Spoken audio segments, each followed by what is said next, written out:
Sam Magill. So what I do and why. So, right, the past 10 years, I've been in EMS. I started out as a volunteer, actually, small town, I think it was over a Facebook post. I saw that they needed some help in town. And so I had no previous medical or that type of work in previously. But I felt this kind of compelled to just move forward and see what it's all about. Yeah, I had a little bit of a exposure. My grandma, actually, she was one of the people that basically raised me growing up. She was a part of a volunteer fire service, and so we always were around the tones and things like that. So it was in the back of my mind, but never really thought that was going to be something that would be a part of my life. But got started there, really got exposed to it there, and then within, I think, 6 months went to EMT school. Then quickly the next couple years volunteering. I could tell this was something I very much had a drive to. I was just getting out of college at that time, so it was one of those times of trying to figure out what you want to do for the rest of your life. And it just fell into my lap almost like it was supposed to. And so I took the bull by the horns and decided to shift and go into that career side of it. So went and got my paramedic. The volunteer service that I was currently at was actually trying to go part-time. They asked me if I would do that, and so I said sure and quit my business gig and decided to go for that, and haven't really looked back since. Got my paramedic, worked there, started to dive in a little bit, actually worked as a paramedic at our level 1 trauma center in downtown Des Moines, and went out to a little bit of a more rural area, got some exposure in the rural area as well. Just really wanted to get all different sides of it, and then still volunteering. I eventually became the EMS chief of that small service, so then I got exposure to the administrative side and the struggles of really keeping a service together. Even on a small scale like that, it definitely opened my eyes to a lot more of those more higher level struggles and difficulties. And so that's where it actually, the idea of mobile integrated health kind of fruitioned there. I had this idea of knowing that paramedicine were so siloed, and I felt that there was a way to be able to expand what we can do for the community without just our simple, not always simple, but where it's you treat and transport or you refuse. Your hands are tied a lot of times when it comes to the 911 care pathway. So I knew I had just this inkling, and I came across mobile integrated health. At that point, it was pretty new, pretty progressive. There wasn't a whole lot of people doing it. Obviously, a little small town Iowa, it wasn't going to be within our budget or priority for our council. It always kept in the back of my mind. Always had a proposal drafted for a what if one day. A couple years passed, continued on just learning and getting exposed to just different environments. Ended up going down to a rural critical access hospital and ran out of a 911 service there. And there was when I realized how much MIH could impact a community, and just the ability of doing it and being tied into the hospital really, it made it possible. It made the idea we were able to integrate just fully, since we were already a 911 integrated team to the hospital. We were able to integrate it pretty seamlessly. So it made it something we could actually see come to life. And so sure enough, we did. We pitched it, and we pitched it to the hospital administration team, and they hooked on. They loved the idea. It came at the perfect time for them when they realized that they were going to have a lot more responsibility for taking care of patients, the full care continuum. So ensuring that if they were high risk of readmission or high ER utilizers, that burden more or less was going to be put on the hospital, and they were trying to find solutions for that. Sure enough, this kind of came at a great time of what if this could be a solution. So we went into program development for 3 to 6 months, and then we've been going full bore since then, and it's more or less proved value and worth in tenfold. And that's what's been so awesome to see, is the idea coming to life and it actually working. And it's not really from the idea of just me being super smart and able to do everything. It's really just the idea of it really resonates with the community, and they really tacked onto it, along with the hospital really saw how much it impacted those transitional times, whether you're looking at your high risk of readmission or you're looking at your high ER utilizers. So yeah, sure enough, it really just that was my why or my drive, I'd say, was just seeing how much it was impacting these patients. And, right, there was some great indirect cost savings, and there is like a business side to it. But at the end of the day, the outcome that you were seeing was better patient outcome. Yes, you're more efficient system. And then, but as a provider, I felt full spectrum, dynamic, empowered. And that's what I like to try to explain to people is this doesn't only truly, the priority is obviously the patient, and it does benefit their outcomes and their care continuums, but it's also empowering us as EMS providers to look deeper into issues, to see the full care continuum. And since we're already treating these 80% of the time, our calls are these non-emergent acuities, we're being exposed to the care. Why not give ourselves the ability to expand our scopes and care to be able to have dynamic care pathways that truly impact these patients and their trajectories and outcomes? So, right, that's my spiel, I feel like, of just, it really just resonates strongly with me as a provider, as well as getting to see the direct outcome and knowing I had a part in doing that. Yeah, that's incredible. That's like the origin is very interesting. And I think like when you said you get about the care that you're able to provide, like kind of it's like a rote memory. Here's this algorithm I have to follow. Here's my limitations. And when you said that, I knew exactly what you were referencing. And it's not a dig. It's not saying something negative about the platform or about whomever is providing that care. It's a restriction. And Correct. I think that I'm from a rural community. This is like the background from my hometown in Kentucky, Right. so like the middle of nowhere. And I think that whenever I started asking more like customer interviews and like asking questions of like for folks about what they would want to see with airway platforms, I was blown away. And part of that was that I started to understand the dynamics of the folks that had the money, right? So you go to somewhere, you said you're from Iowa, like Des Moines. If you're in a large city, right, they're very well funded, but the run times are like 10 minutes, 15 minutes, right? Yep. So it is like grab, scoop, and go, right? So like that's the things that we would, in the military as a medic, it was like it was meatball medicine, right? So stop things that were bleeding and transport. But that changed in war, right? So like in war, like I was the only guy. I was the one that was providing the care for a group of 33 folks. And like my ability to upskill, that could mean life and death for somebody, right? So then there's so many parallels with that in civilian medicine, right? So I come back home and I hear these stories, like these paramedics that are an hour and a half. That's insane. That is so much time. And as a physician now looking at that, and you say for an organization of, hey, we're not going to allow RSI. We're not going to allow like this. We don't want to do that. The airway control, there's so many like rules and restrictions that we're providing such bad care. So I really love, because you said and it kind of gets a negative connotation too, like provider, but it's like someone that is for a community, like building the community. So you're not just there to scoop somebody up and just drop them off at the ER.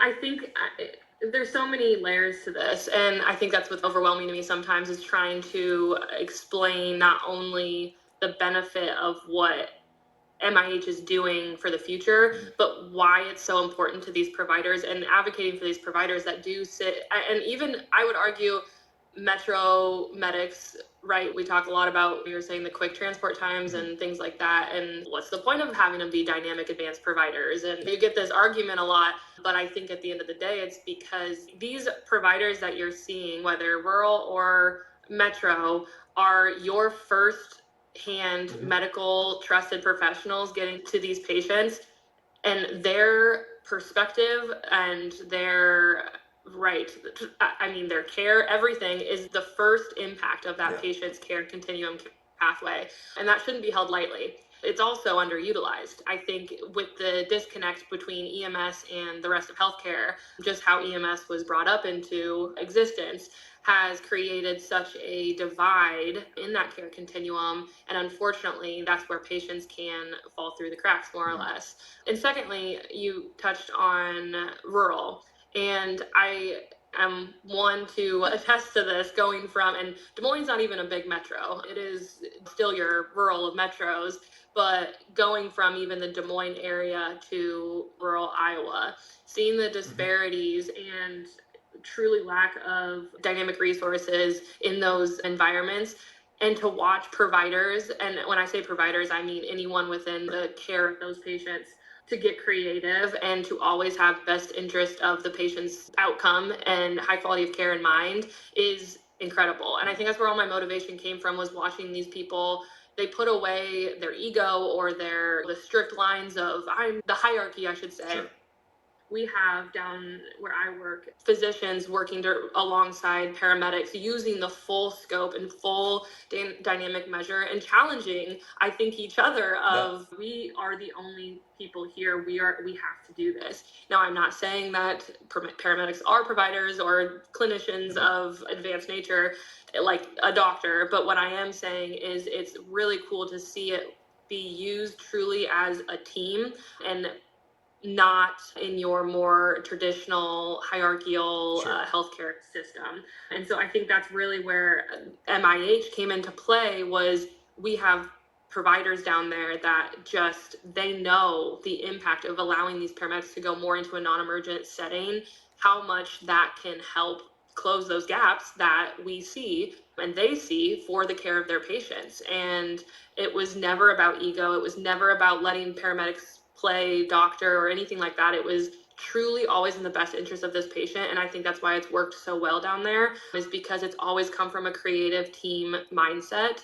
And seeing that full scope already and seeing how that's impacted our more dynamic level of care, and how great our care is because of that care team aspect. And within the hospital, we knew going outside of it, it was just gonna continue to impact how high quality of care we can provide as a team. So many parallels of so many of the states that I've lived in, I've traveled through and seen, and it really made me stop and pause, because like we would go on these stretches, for these drives, and I hadn't seen this for so long, I'm just like, where's the next gas station? And there's a lot of cows, but and I think about that a lot with care that's being delivered. And given, of course, like my obsession, is with airway management and things, and really would love to hear some of your takes on these things, because like in some of those areas, there was a study I caught a lot of flack for calling out some negatives about this Airways 2 trial in 2018. It was a lot of numbers that we're looking at with direct laryngoscopy versus that of an LMA.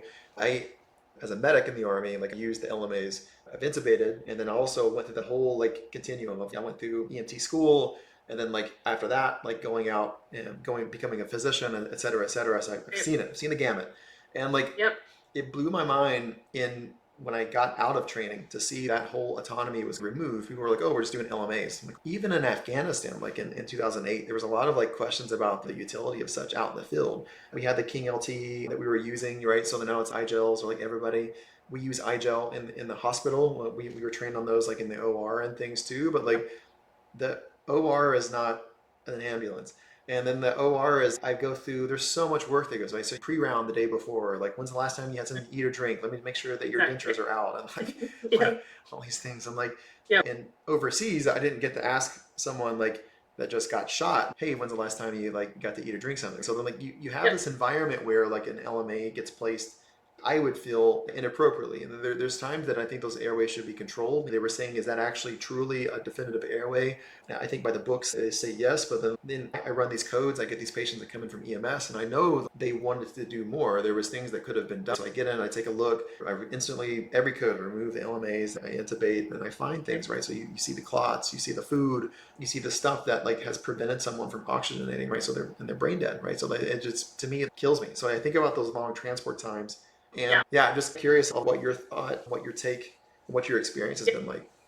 I will say, I think I'm lucky in a sense of where I was placed. And here's the thing is, it's so hard to talk about this on a generalized level, because every EMS service is so different, and they have their very strong opinions on whatever, and it's really based on, oh man, and this is where it's you could just go in so many different layers, because you're just taking it back to your EMS education. So it is all dependent on the provider, and then your provider, what type of education did they get? The education that we receive as paramedics varies so vastly that one paramedic coming out of school may have a way more dynamic and full understanding and sense of not only airway management, advanced airway management, but the why behind, and the why you would choose one over the other. Then you may have another that went through the same curriculum of national standard of paramedicine education, may not know a lick. They may have just went through the school and understood the skill, and really what paramedics are based on throughout their education is our skill. Yes, there is clinical understanding of the different educational parts of it, but at the end of the day, that's really what you are, that drives home our education. And so you have two of these providers coming out into now the world, and let's say they get put on the same service. And we'll go and use mine for example. Our service is very dynamic and very advanced, and with it, we have full range to RSI in the field. We are very proud and we hold very high standards to our advanced airway management, but that means you better know your stuff. Yeah. The why behind what you're doing, the why behind what you're choosing, your right, just going through all those measures. But now you have these two providers that are coming out of two different programs, but they're still paramedics, two paramedics, and you're now exposing them to this type of environment. And you may see the one that's coming in with minimal, maybe good skill. They know how to intubate. They can intubate, but they don't know the why behind it. And they're tripping up maybe on those more deeper level of thinking, more critical thinking. Whereas then you have another that they understand what they're doing, why they're doing it. And I think that's what happens is you have these varying providers, and then you put them into these services, and then you start to see the numbers. So then the data comes out because they ran these studies on these X number amount of services. These services, yes, they're all EMS services, but they vary so vastly on the patients that they're serving, the providers that they have, there's so much dynamic, I guess, to the what they're doing. And there's the standards, and then there's what we're actually doing. And I wish our standards were higher to then maybe allow the numbers to show that what we're doing and putting those advanced airways in place in the field is proving better patient outcome. I will say down where I'm from, like I was alluding to, was we do have a very advanced airway management protocol. But we also have very close connection with our medical director. He is probably one of the best I've ever seen. And he's really made it allowable and doable for us to have such great success numbers with innovation. He's one that has discussed in full detail that innovation or advanced airway management doesn't stop at your successful tube placement. It's all about the aftercare. It's all about the stabilization afterwards. We got a full exposure into advanced airway management within a controlled setting versus uncontrolled, and understanding the differences, like you were saying, that we've seen the hospital. We know that it's a lot more of a controlled setting. It's a lot more of, you understand the patient as a whole, and then we get exposed to our uncontrolled settings, and it gives us a better or more confidence really to understand why we're doing what we're doing and placing advanced airways into these patients with confidence and skill. Yeah. So yeah, and that's a long-winded answer, but I really do believe that it's unfortunately just one of those things that I feel like we're always trying to justify, but it's because it's coming from such different variables when you look at your paramedics that are actually doing these different procedures. Yeah, and we see the same thing, I guess, in numerous industries, right? Of the quality of training that you receive, and it's train as you fight as you train, but you have to train. It doesn't stop, right? So it's the same deal with sports, with anything. Just because now I can do this lift, I just quit. Yep. I'm not done. You always try to master your craft and continue with that. And that's the kind of the issues that I've seen a lot with, even like for physicians, right? So let's say if I learn how to do ultrasound in residency and I step out and I never do it again, like it's going to decay. Like those skills will decline. Yep. So it's been interesting, like speaking with these EMS groups too, because some aren't training and they don't have the funds. They express the desire, but it kind of gets passed over. Absolutely. And I will say you hit the nail on the head there. I've received the most exposure and training in advanced airway management down there than I probably ever would have in the metro area, fire-based EMS or otherwise, for all different types of reasons. It's not really lack of not wanting to know. It's, again, I also believe and really stress on this when we go into like our education, that should be the root of, they start telling you like, just because you pass this course does not mean that you are going to be sufficient the rest of your career. I think they drive that a lot and very well in some different disciplines within healthcare. Paramedicine, I would argue, is, again, and you can go through a lot of layers of this, but going through it as like a certification program, I think people look at it on a a lighter sense, but it's not. What we're doing, the skills we're performing, they should be held to such a high standard because of the high risk of what our assignment in the field is not for the basic. You should be fully understanding what you are doing, why you are doing it, the drugs you are pushing, the variation of the different drugs that you can choose, as well as airway management and the different pathways you can go there. That should not be taken lightly. Unfortunately, the standard and kind of I hate to say it, I feel like I sound like a broken record, but it's really just the standard that's placed because, and I think it's all this connotation of knowing, oh, paramedics are certified. We're not licensed professionals. Unfortunately, our scope doesn't reflect that. And that doesn't mean that we should just remove the scope, because our scope is being proven time and time again that it's necessary. Yeah. It is necessary to be doing what we are doing in the field at those time sensitive measures. Instead, it's looking at education and training and knowing and making sure your providers want that high standard. But yeah, like I said, I have sometimes I feel like I get on a soapbox sometimes with this stuff because it's very important to me, because like I said, the progression of the profession is I want to see it. But unfortunately, it isn't all just, hey, give us what we want. And it's proving that we deserve to be licensed professionals because of this exact conversation and going through all of the data and everything else that proves it. That's like with things like with military medicine. I had a lot of issues with some of the things that were being taught initially, and you could tell for the folks that never deployed, that never spent time overseas, things that were done like by the book, and it was like, here's your skill station, and we'll do it once, and like you're good to go. Like, Roger. And not true. I remember we had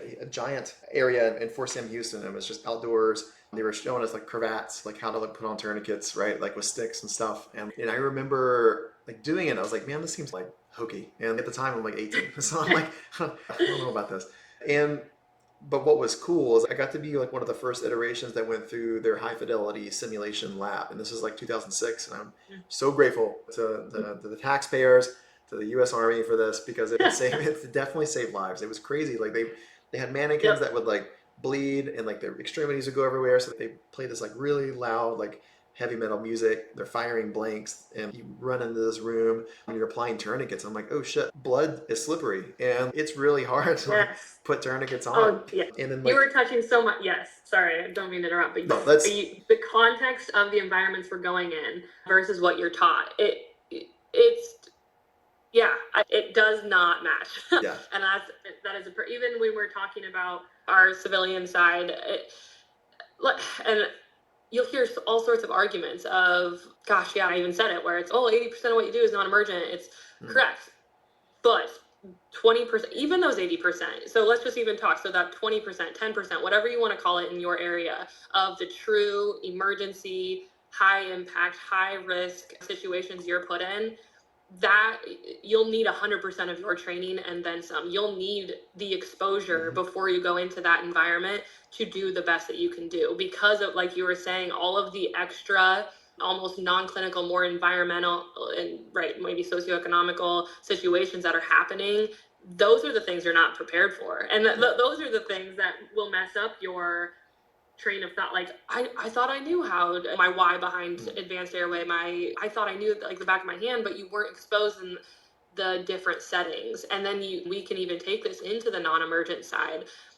The non-emergent side, yes, it's non-emergent. Maybe it's not the high impact, high risk like we talk about on those select few calls or your tactical med, but what you do see is we are still missing these environmental impacts of care. And that's not to try to go back to the MIH thing. That's exactly what I try to breach on, is your environment is 100% impacting your patient's outcome, your providership, and then the trajectory of where you're going. And it's not talked about enough in our education. But yeah, I love to hear those type of things, because it's cool to see there's different branches of EMS, and they are all very different, but they all hold, really, if you really look at it, they hold the same foundational value at the end of the day. It's just, different environments, and some are varying very much when you look at the tactical med and stuff. But at the end of the day, it's the mobilization of it. We can all learn, I think, from each other. And yeah, the high fidelity stuff, I'm sure, was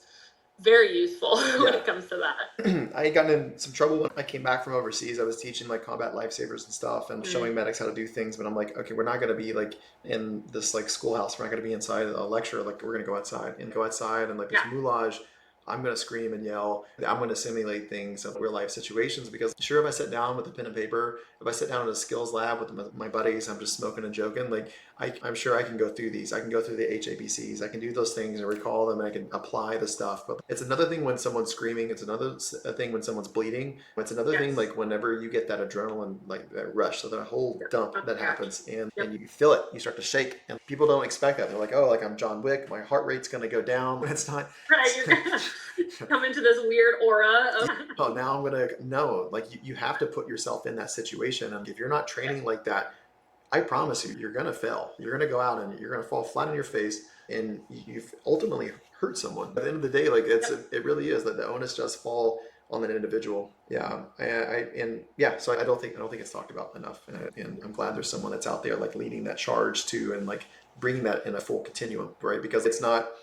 I think that COVID, a lot of things happened, of course, but there's so much like of de-skilling that happened across the healthcare like sphere. It's not just in the hospital. I see that with residents. I see that with you didn't have a skill station. So then like for years, right, people were skipping into doing remote learning and whatever, and now they're out touching patients, and now like people are sick again and they're going back and they're crashing and they're not training. With running, getting your heart rate up, go take a lap and then see how accurate you are, because like you're going to get that dump whether you know it or not, whether you want it or not. It's going to happen, and like it messes everything up. Your recall drops, like your tactile, your fine motor skills, those things will just drop, and it's really difficult, and you're not going to know how to do it unless you simulate it. That's where you can really start. When you talk about training, they're like, what are the odds? What are the odds of you having to, like, we can't practice everything. We can't, but I think you can at some point. The stressors of a high impact environment, you can absolutely simulate that in a general sense. I think it just needs to be done more often. You don't have to get into the details of every specific possible call you could go into, but like you were saying, just getting yourself into that. Now, I wouldn't even call it fight or flight. It's more of just that type of stress or pressure, trying to get yourself into that and then moving into very advanced high risk skill. Sam, thank you. Absolutely. I appreciate your time.